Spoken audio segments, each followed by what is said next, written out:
مش نهضر نعطوا مانيش عارف نقدموا حسن ولا سي مصطفى. نبداو بسي حسن ياك سي مصطفى، نبداو بسي حسن. هو تفضل سي مصطفى تفضل.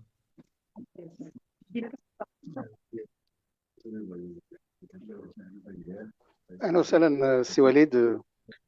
بداية كنوجه لك الشكر الجزيل على هذه المبادرة القيمة، واللي نتمنى الله سبحانه وتعالى يجازيك من أجره إن شاء الله، ويصلح لك الوليدات إن شاء الله، ويوفي لكم كل ما تمنوا إن شاء الله بحول الله. امين امين سي مصطفى، بارك الله فيك. أه، حقيقة من ترجع عاود تسمع الشهادات ديال الضحايا، الجرح كيولي يتفتح من جديد. هذا الجرح الذي لم يندمل منذ 49 سنة، ورحنا داخلين ل 50 سنة، بمعنى نصف قرن، على مأساة اللي ارتكبتها دولة جارة في حق شعب جار. هذا الشعب الذنب ديالو الوحيد وهو أنه يحمل الجنسية المغربية، وذنبه الثاني وهو أنه كان يتواجد بأراضي كان يعتبر نفسه أنه في بلده الأصلي، ماشي في بلده الثاني، بحكم كل ما كان كيجمع المنطقة بالخصوص المغاربية بصفة عامة، من أواصر ديال المحبة والمصاهرة إلى ذلك، وأعراف وتقاليد اللي كانت كتجمع ما بين الأسر، ويتفاجئوا في يوم معين اللي تم التحديد ديالو للأسف من طغمة حاكمة آنذاك كانت في الجزائر سنة 1975، واللي تحملوا المسؤولية ديال القيام بهذا العمل الشنيع، وهما تقريبا ثلاثة ديال الأشخاص أساسيين، اللي هو هواري بومدين، هذا اللقب ديالو اللي هو الاسم ديالو الحقيقي محمد بوخروبة،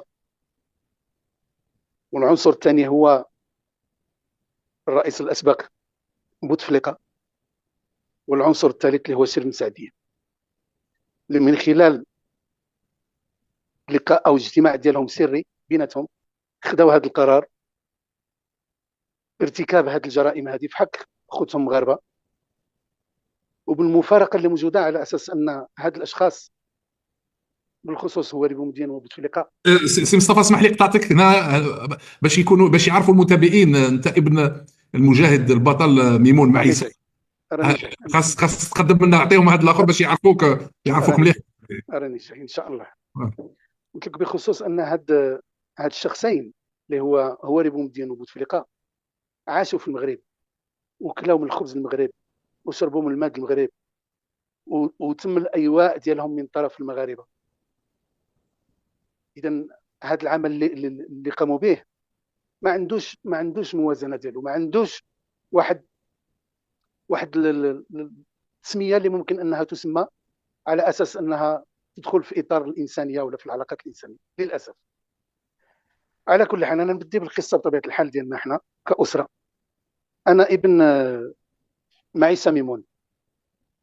معيسى ميمون هذا اللي انخرط سنه 1956 في جبهه التحرير وجيش التحرير الجزائري انذاك.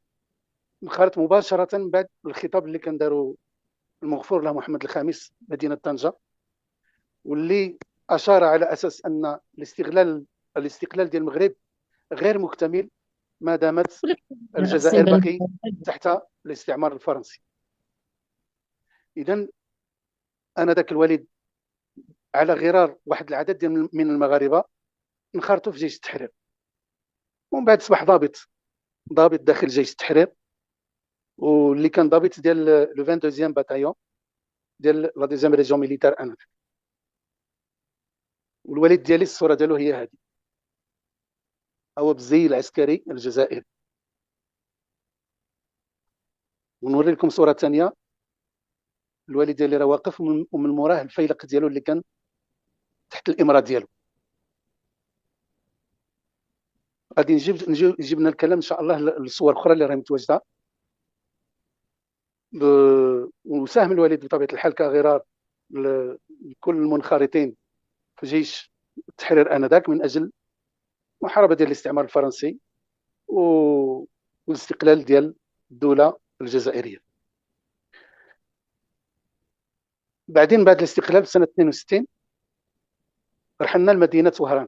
احنا كنا ساكنين في مدينه وجده، وحنا في مدينه وجده البيت ديالنا كان يأوي بعض الاسر الجزائريه اللي كانوا ارباب البيوت ديالها مهددين من طرف الاستعمار الفرنسي، وهذو اللي كانوا اصدقاء مع الوالد في الجيش، وتم الايواء ديالهم عندنا في مدينه وجده وفي البيت ديالنا، البيت ديالنا اللي كان عندنا مدينه وجده. وفي الاستقلال في 62 تم طلب الوالد من طرف ضباط الاصدقاء ديالو، واللي كان على راسهم المرحوم الكولونيل عثمان اللي كان صديق ديالو، بالاضافه للكولونيل بوستا. هادو بعض الاصدقاء ديالو، بالاضافه كاين اخرين اللي كانوا معاه. طلبوا منه على اساس انه يرحل الابناء ديالو ويجي للجزائر ويسكن في الجزائر ويعتبر راسه ابن هذاك ابن البلد، بلد الجزائر. المهم بعد الالحاح ديالهم الى غير ذلك رحلنا لمدينه وهران. سكننا في البدايه في لاسيتي ليسكور، ومن بعد لاسيتي ليسكور سكننا في لاسيتي سانت توبار الى حدود 67. 67 كان هو ريبو مديان بعد طبيعه الحال الانقلاب اللي كان داروا في 65 على بن بله. 67 بومدين كان سن واحد القانون ومنح الجنسيه الجزائريه لكل الاجانب المتواجدين داخل الجيش الوطني الشعبي انذاك، اللي تغير الاسم ديالو من جيش التحرير الى الجيش الوطني الشعبي. انا ذاك الوالد في الحقيقه كان رغب على اساس انه يرتاح الى ذاك، وصابها صابها من الاسباب انه باغي يرتاح من الجيش، نظرا لان مرت عليه واحد العدد ديال الامور اللي كان فيها خطر على الحياه ديالو الخاصه بطبيعه الحال والجسمانيه بالدرجه الاولى. من بدايه من الحرب ديال 63. الحرب ديال 63 انا الوالد كان في التركانه ديال العسكريه في مدينه وهران، تم المحاصره ديالو، قلت تقريبا السجن ديالو، لكن ولو انه كان مطلوق داخل الثكنه، وكانوا مانعين عليه على اساس انه يخرج من الثكنه حتى يشوفوا المآل ديال الحرب ديال 63. وهذه الثكنه اللي كان فيها هي هذه، واقف مع واحد ضابط اخر، وهذيك السياره 203 بيجو 203 كانت السياره ديالو هذه داخل الثكنه بمدينه وهران. المهم بدات هذيك المرحله هذيك، اذا الوالد دار الاستقاله ديالو وخرج من الارمي، وبقى محافظ على الجنسيه ديالو بطبيعه الحال المغربيه سنتين، تقريبا سنتين. من بعد رحلنا ملي خرج من الارمي، اذا كان مضطر انه خصو يغادر لا سيتي سان توبر، لانها هي كانت كان حي خاص فقط بالجيش او بالعسكر وبالضباط اللي كانوا ساكنين تما.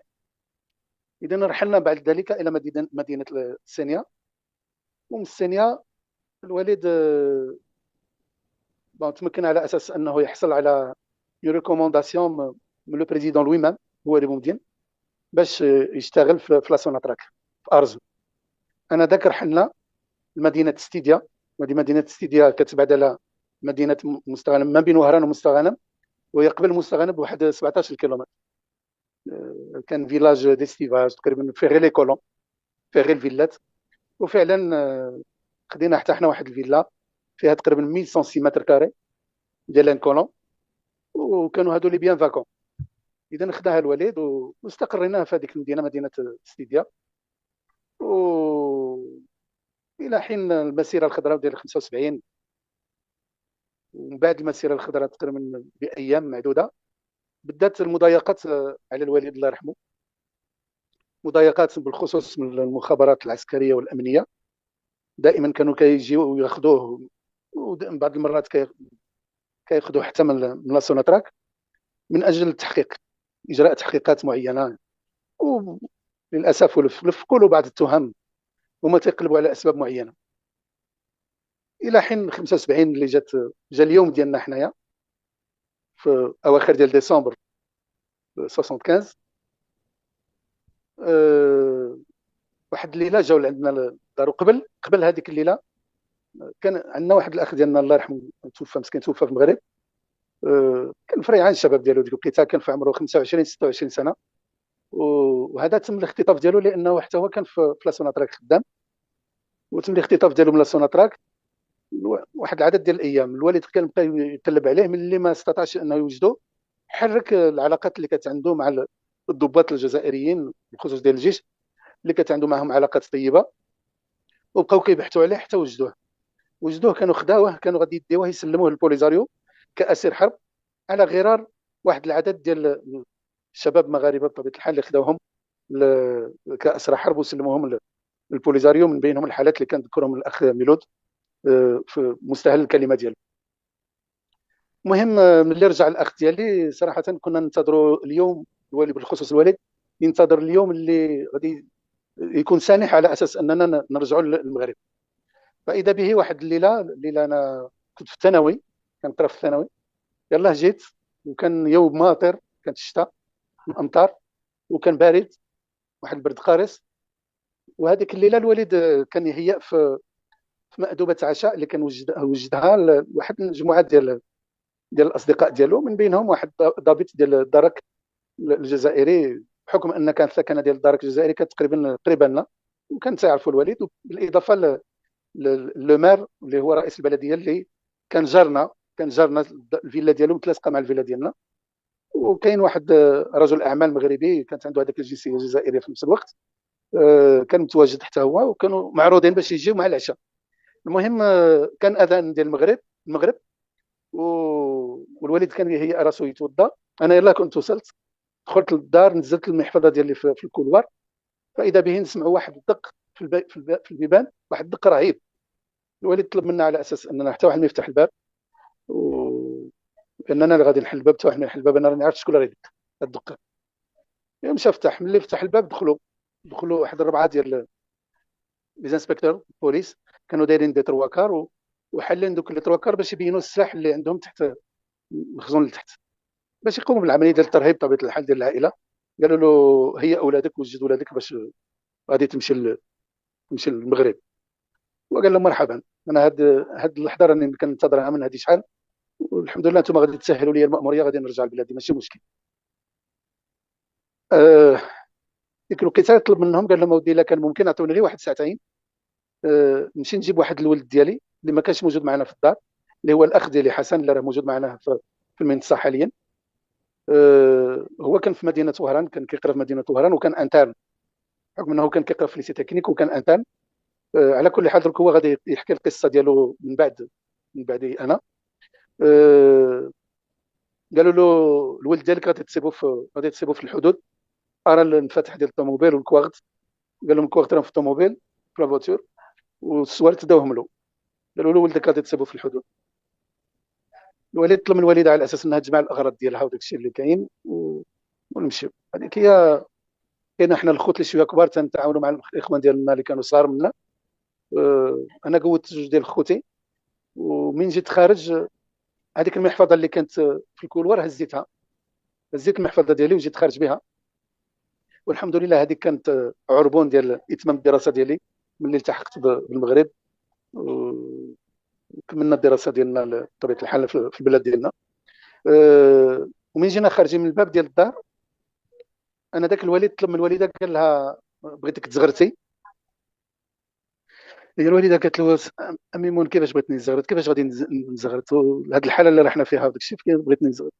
قال لها قلت لك تزغرتي في الباب، من تجي خارجه خصك تزغرتي. المهم حنا كنا سابقين شويه، حيت كون ان كانت عندنا الفيلا شويه عاليه والدروج هابطين، يهبطوا للجرده، عاد تخرج على برا. من جينا هابطين مع الدروج والوالده زغرتت، انا بعدا درت لعندها بقيت كنشوف. هو الوالد باغي بطبيعه الحال وجه واحد الميساج، واحد الرساله لهذوك. قال لهم الخوانه المراه نتاعي انا اللي طلبت منها تزغرت، وطلبت منها تزغرت جوج المرات. طلبت منها تزغرت المره الاولى النهار اللي استقلت الجزائر، وخرجت ولادي انا من المغرب وجبتهم دخلت بهم للجزائر. وطلبت منها دروك تزغرت لان النهار اللي غادي نستقل انا من الجزائر وغادي نرجع لبلادي ان شاء الله بحول الله، ندخل لبلادي. حقيقه ما هضروش معاه، بقاو حانين الرؤوس ديالهم، لا عارفين الماضي ديالو، عارفين الحاله ديالو. لانه كان ان كومبلو، بمعنى اللي دارنا حنا سيتي ان كومبلو بالخصوص من عند لو مار. وهذه القصه نخليها ربما الاخ حسن اللي غادي يعاودها بالتفصيل، لان للاسف هو اللي بقى من مورانا، حنا من نحملونا داونا للكوميساريه في مستغانم. دخلونا من الجهه ديال لاكور، من تما بقاو ينزلوا الناس. دخلونا من الجهه ديال لاكور، واش غادي نقول لكم، واحد المحشر في الكوميساريه اللي كان ديال الامهات والاباء وبالخصوص الناس الكبار والاطفال الصغار وداك الشتا بارده. كل وحده مثلا من الامهات كتقلب كيفاش تغطي على ولادها وتدرقهم من الشتاء. ما كانش حتى مكان فين يدرق الواحد. اللي يرجف يرجف وغير ذلك. المهم دخلوا الناس لداخل. كيف كانوا كياخذوا لي زومبرانت كاع اللي عندهم 18 سنه الفوق، وكيعطوا لهم واحد لاردواز ويديروا لهم واحد لو نيميرو بيان سور، بحال دي بريزوني دو كار، بحال اللي اسرى حرب. والمعاملات كل شتى انواع المعاملات السيئه اللي تلقاوها المغاربه، السب والشتم والقذف، وكاين الضرب وكاين الحجز وكاين نزع الممتلكات والاغراض الخاصه بالخصوص اللي كانوا هزوها معهم الناس. بالاضافه دخلوا الوالد ودخلوا الاخ ديالي الكبير، دخلوهم للسيلون. وفي السيلون كانوا مزيرينهم في السيلون الداخل من هذاك السجن المصغر ديال الداخل.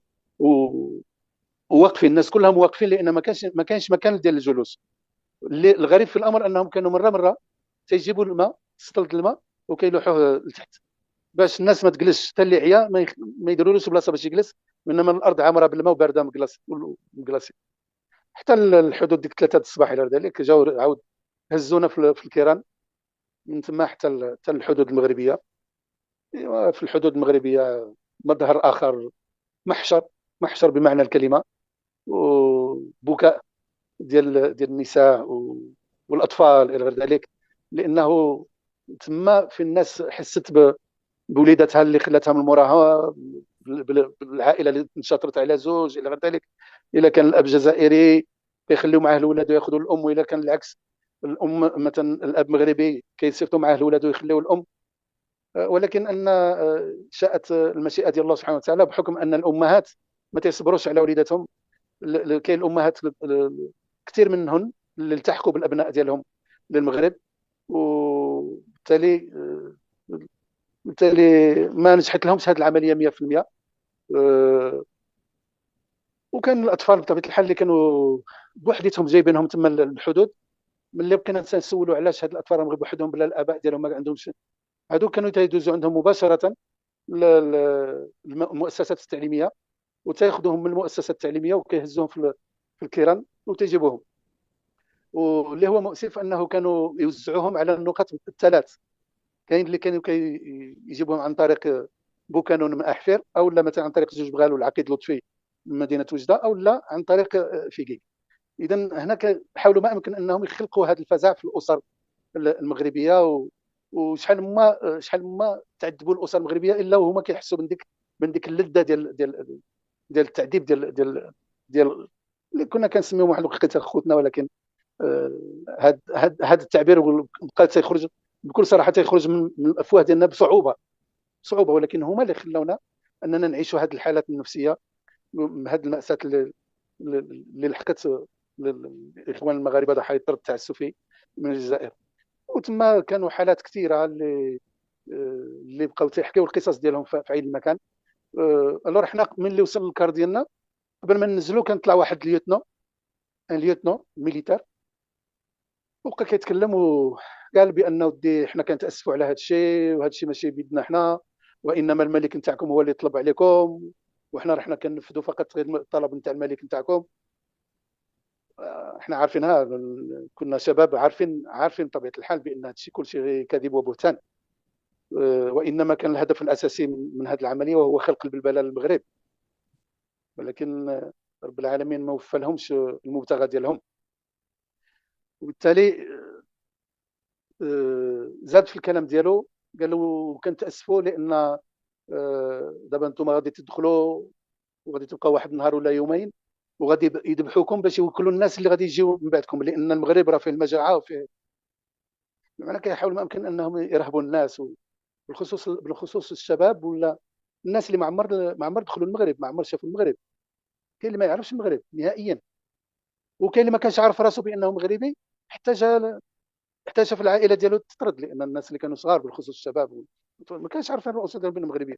كانوا يحسبوا لان جدو جزائري زاد في الجزائر وبين جدو جا للجزائر بكري الى غير ذلك. إذن الناس كانت متعايشه في امن وسلام الى ذلك. على كل حال، الوالد ديالي انا ذاك صراحه ما قدرش يصبر، ووجه الكلام لهذاك الضابط وقال له انا يلا هذه 3 شهور، بمعنى في الصيف كنت في المغرب وكنت بالسياره ديالي وجايب معايا من الخيرات من المغرب. قال له كاين فلان اللي معكم كوميسار، وكاين فلان اللي هو كوموندون اللي كان معكم هنا ديال الديوانه. المهم عدد له بالاسماء الاشخاص اللي كان كيعرفوا موجودين في الديوان. قال له ومن جيت فايت حليت لامال وقلت لهم تفضلوا خذوا داك الشيء اللي بغيتوا. انت كتقول، قال له كتقول بان المغرب فيه المجاعه وبان الملك راه يذبح المغاربه. قال له ما تحشموش. المهم هو سول عليه لان الاخ نتاعي الكبير ناض وهضر مع ذاك الضابط. قال له ودي راه كان حتى هو راه كان ضابط في الجيش قبل والى ذلك ايوا قال له ودي الا كان عندكم وثائق، الا عندكم وثائق والى ذلك ممكن ترجع. انت ما يمكنش، انت ضابط وكنت مجاهد، ما يمكنش ترجع. تدخل الجزائر غادي ترجع. قال له حرام في الدين الا غادي نزيد نولي لهذيك الوجهه ولا نولي نرجع الوجهه ديالي لهذيك الوجهه. انا وصلت حتى لبلادي ندخل بلادي. المهم على كل حال دخلنا الحدود، وكانت يمينا وشمالا بانين واحد العدد ديال الخزانات. وكان ترحاب زعما بكل صراحه واحد العدد ديال الفرقاء من الشعب المغربي، منهم الكشفيه اللي كانت متواجده، منهم الرجال ديال الامن، منهم السلطات المحليه، المجتمع المدني من الجمعيات الى ذلك. وكانوا تيرحبوا بالناس وتيوجهوا لهم بطبيعه الحال الاكل اللي بغاو. ومن بعد عاد تم التوزيع ديالهم على او النقل ديالهم مدينه وجده، ومن بعد التوزيع ديالهم على المستوى الوطني من خلال الشهادات اللي سمعتوا لها من الاخوان. اذا انا تنطرح واحد السؤال بالخصوص الجزائريين، وبخصوص اللي كيطلعوا في بعض المواقع ديال التواصل الاجتماعي وتيقولوا بان هاد المغاربه ما كانوش في وضعيه قانونيه، يتواجدوا في الجزائر في وضعيه قانونيه. انا الا كان الوالد ديالي في الجيش الجزائري واللي استفد من شهاده، ها هي شهاده ديال اشهاد دي شهاده نتاع المجاهد يعني ديال شهاده. المجاهد. هاي شهاده ديال اسداء وسام، والوسام راه عندنا موجود، وراه عند السي حسن الا كان ممكن يقدر الشهاده ديالو يبينوا. هذه شهاده ديال اسداء وسام. اذا الا كنا حنايا في وضعيه غير قانونيه في الجزائر، انا كنطرح سؤال: واش الجزائر كانت في وضعيه غير قانونيه؟ الا كانت الجزائر في وضعيه غير قانونيه، حتى حنا كنا في وضعيه غير قانونيه. هذا هو الجواب ديالي، ويثبتوه انت هادو اللي تينزلوا في الموضوع. انا تنبين هنا هذه واحد المجموعه ديال الوالد هو اللي راه واقف بالجلابه مخطه هنا، وهذو مجموعه ديال المجاهدين اللي كانوا مع جزائريين. هذه في احدى الثكنات في مدينه بركان. هذا عاود الوالد هو واقف هنا، والمجموعه ديال هذه قبل الاستقلال، قبل 62، ما بين 56 62. هذا لو كاميون ماجوريس هو الوالد واقف قدامه. هذا لو كاميون ماجوريس اللي كانوا كيجيو به على المناطق الحدوديه اللي كينقلوا فيه الاسلحه للضفه الاخرى. وكان الوالد مثلا كان كيتعطاو له دي زورد ميسيون، وراه عندنا واحد العدد ديال لي زورد ميسيون اللي موقعين من طرف الشادي المجديد ودوتر كوموندون اللي كانوا يتعطاو الوالد اما بنقل سميتو الجنود الجزائريين باش يجيو يتدربوا في الثكنات اللي كانت موجوده في المغرب انذاك. وكانوا يعطاو له هاد لورد ميسيون باش الدوله المغربيه او السلطات المغربيه كتسهل لهم المأموريه.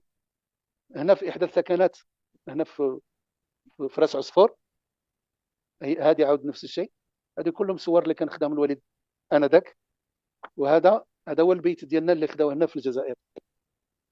وقدامنا من هنا كاين الفيلا ديال لو مار اللي دار كل الامكانيات والطرق ديالو باش يتم الطرد ديالنا ويستولي لو مار يستولي على الدار ديالنا. وفعلا هذا الشيء اللي كان. ربما نخلي هذه القصه الاخ حسن لان الاخ ديالي حسن هو اللي بقى من مورانا وعانى معاناه كثيره كما عانينا احنا بالفرق ديالو لمده زمنيه معينه. كنا عايشين دائما في حيره من الامر ديالنا في خلال التواجد ديالنا في المغرب. اذا هنا فاش هاد الجراح وهاد الالم اللي تالموا بها الوالدين ديالنا بالخصوص، واللي استشعرناها في الاعين ديالهم، هي اللي خلاتنا احنا كشباب اننا ناخذوا على العاتق ديالنا اننا نحمل المشعل وندافعوا على هذه القضيه هذه. وبالتالي تم تاسيس ديال الجمعيات المغاربه ضحايا الطرد التعسفي من الجزائر، اللي انا متواجد بها كعضو وك منسق عام للجمعيه. واللي الحقيقه العمل ديالنا من رغم المجهودات اللي بمعنى قاموا بها الاخوان كاملين، ولكن دائما مازال المبتغى ديالنا اننا نوصلوا للنتائج اللي كنطمحوا لها. ولكن هذا لن يتاتى الا بجمع المجهودات كاملين، سواء ديال المجتمع المدني كيف قالوا الاخوان، المنظمات الحقوقيه الى غير ذلك، الاحزاب السياسيه، والمؤسسات ديال الحكومه المغربيه. لان هنا يتطرح واحد السؤال اللي ممكن نقولوا منه شنو هو الموقع ديال قضيه المغاربه ضحايا الطرد التعسفي سنه 75 من العداله الانتقاليه. ولا طرحنا هذا السؤال غادي يعطينا اننا ممكن اننا نمروا لواحد مجموعه ديال المطالب، ربما اننا نذكر منها فقط واحد زوج ولا ثلاثه ديال المطالب. اولا، ضروره الاعتراف بالانتهاكات الجسيمه اللي ارتكبت في حق ديال المغاربه ضحايا الطرد التعسفي سنه 1975. هذا اولا. المطلب الثاني هو اجراء العداله الانتقاليه. علاش؟ من اجل استعاده الحقوق وجبر الاضرار اللي لحقت، سواء الاضرار الماديه او لا النفسيه. ثم ضروره معالجه هذه الصدمات اللي لحقت من هاد الضحايا. كذلك القيام بالحفاظ على ارشيف بالنسبه لهذا الحدث هذا، وكذلك القيام بمبادرات ديال التخليد بالنسبه لهذه الذكرى هذه. وفي مساله ديال التفعيل ديال العداله الانتقاليه، لابد انها خصها تمر عبر تقصي الحقائق وضروره الملاحقات القضائيه للمسؤولين على هذه الجرائم هذه، من اجل منع تكرار هذه الانتهاكات من جديد، وبناء واحد السلام دائم بالنسبه للمجتمعات الاسلاميه والمجاوره مع بعضها بعض. نظن بان الى تم تحقيق هاد المكتسبات او لم تحقيق هاد النتائج، انا اعتقد على الاقل يكون واحد النوع من التخفيف عن الوطء ديال هاد المأساة في القلوب ديال هاد الناس، سواء كانوا ضحايا مباشرين او لا كانوا ذوي حقوق